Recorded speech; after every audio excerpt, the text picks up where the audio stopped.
Assalamualaikum warahmatullahi wabarakatuh. Halo sahabat konselor. Nah, berjumpa lagi dengan saya Desi Ratnansari dengan NIM 2004 Nah, pada kesempatan kali ini kita akan membahas terkait materi BK Multibudaya terkait konseling multikultural. Nah, kira-kira kalian tahu nggak sih apa itu konseling multikultural?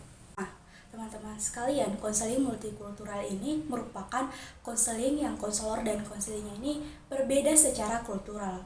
Perlu kita ketahui bahwa konseling multikultural ini merupakan suatu proses interaksi antara konselor dan juga konseli dengan latar belakang budaya yang berbeda.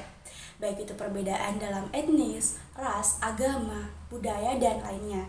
Sehingga kita perlu memerlukan pemahaman nih terhadap konsep dan budaya lain, terutama bagi seorang konselor nih, agar dapat memberikan bantuan secara efektif sesuai perspektif budaya konseling. Nah, teman-teman sekalian, kira-kira sejarah terbentuknya konseling multikultural itu kapan sih? Nah, konseling multikultural ini muncul pada akhir tahun 1940-an dan berkembang pada tahun 1960-an. Ini merupakan hasil dari upaya untuk mengenali dan mengatasi isu-isu kultural dan rasial. Nah, dalam praktik konseling. Nah, ilmuwan seperti Carl Rogers, Albert Ellis, dan Fritz Perls menyatakan bahwa budaya orang kulit berwarna secara kualitatif berbeda dari budaya kulit putih berbasis Eropa. Oleh karena itu, validitas teori dan teknik ini didasarkan pada tradisi budaya Amerika dan Eropa. Nah, harus dipertanyakan nih pada interaksi konseling dengan orang kulit berwarna. Nah, teman-teman sekalian, maksud dari pertanyaan tadi bahwa teori dan teknik konseling yang dikembangkan berdasarkan pengalaman dan norma budaya Amerika dan Eropa mungkin tidak sepenuhnya nih relevan atau efektif ketika diharapkan pada konseling yang berasal dari budaya yang berbeda, terutama orang kulit berwarna.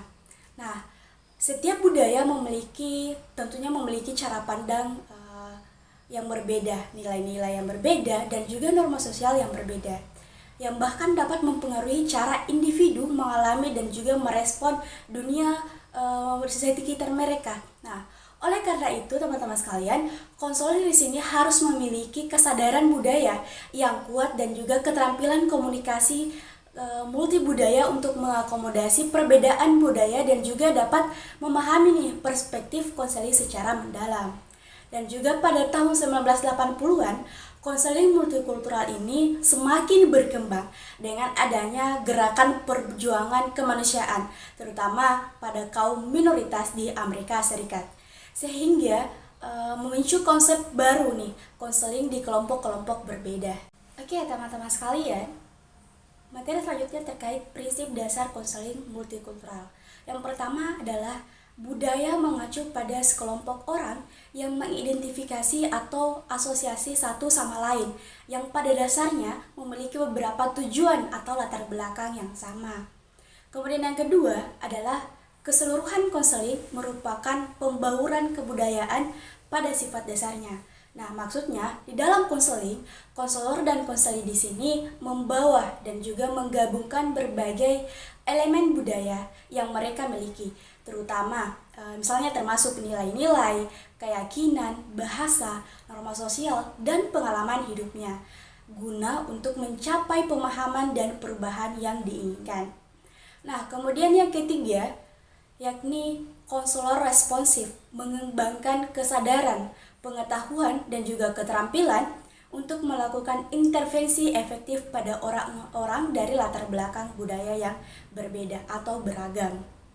Kemudian yang keempat adalah penekanan pada keragaman manusia dalam semua berbagai bentuk. Nah, kemudian adapun materi terkait persyaratan konselor multikultural. Yang pertama adalah terlatih secara khusus dalam perspektif multibudaya, baik akademik maupun pengalaman. Berarti bahwa seorang konselor di sini mendapatkan pelatihan khusus yang mengajarkan tentang pentingnya memahami, menghargai, dan juga merespon perbedaan budaya dalam konteks konseling. Kemudian yang kedua adalah penciptaan situasi konseling harus atas persetujuan bersama nih antara konselor dan juga konseli.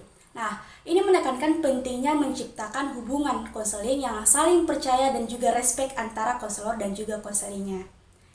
Kemudian yang ketiga adalah fleksibel dalam menerapkan teori terhadap situasi-situasi khusus konseling. Kemudian yang keempat adalah terbuka untuk dapat ditantang dan juga diuji. Nah, maksudnya di sini bahwa seorang konselor multikultural harus memiliki sikap terbuka terhadap pertanyaan, kritik, atau bahkan tantangan terhadap praktik dan juga keyakinan mereka. Kemudian yang kelima adalah menyadari sistem nilai, potensi, stereotip, dan juga prasangka. Konselor multikultural harus memiliki kesadaran yang kuat tentang sistem nilai dan juga mereka harus memahami nih dan juga menghindari stereotip dan juga prasangka yang dapat mempengaruhi interaksi dan juga konseling dari latar belakang budaya yang berbeda. Kemudian yang keenam adalah menyadari reaksi-reaksi terhadap perilaku-perilaku umum. Pada materi selanjutnya kita akan membahas terkait kompetensi konselor multikultural. Apa sih kompetensi yang harus dimiliki seorang konselor multikultural? Yang pertama tentunya memiliki keterampilan baik secara verbal maupun nonverbal atau secara lisan maupun bahasa tubuh mereka.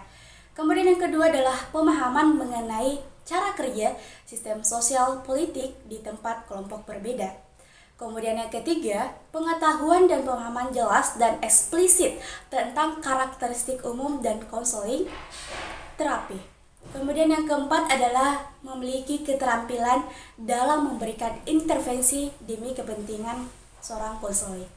Kemudian yang kelima, menyadari batas-batas kemampuan dalam memberikan bantuan dan pengaruhnya pada konselor. Yang keenam, mampu nih menyampaikan suatu pesan baik melalui kata-kata atau verbal maupun bahasa tubuh non-verbal. Adapun kendala dalam konseling multikultural ada beberapa ya. Di sini kita akan menjelaskan 3 kendala konseling multikultural. Yang pertama adalah overculturalizing, adalah salah menanggapi reaksi konseling terkait faktor ekonomi, diskriminasi, dan linguistik dalam konteks konseling multikultural. Di mana ini terjadi ketika seorang konselor terlalu fokus pada faktor budaya tertentu seperti etnis atau rasial dan bahkan mengabaikan atau mengurangi peran faktor ekonomi, diskriminasi, dan linguistik dalam kehidupan dan masalah konseling. Overculturalizing dapat menyebabkan konselor ini dapat mengalami kegagalan memahami sepenuhnya pengalaman dan juga perspektif konseling, serta bisa membuat konseling merasa tidak dihargai atau kurang nyaman nih dalam sesi konseling. Yang kedua adalah rasisme. Nah, rasisme ini adalah suatu kendala di mana keyakinan, sikap atau perilaku yang didasarkan pada pandangan superioritas atau inferioritas ras atau kelompok etnis tertentu. Contohnya, memandang rendah kelompok yang berpartisipasi dalam proses konseling. Kemudian yang ketiga, kendala yang ketiga adalah akulturasi. Akulturasi adalah proses di mana sekelompok masyarakat meninggalkan cara yang lama dan dapat mengadopsi cara yang baru dalam proses akulturasi. Kelompok masyarakat dapat mengalami perubahan dalam berbagai aspek kehidupan mereka, termasuk sistem nilai, bahasa, kebiasaan, makanan, dan juga norma sosial.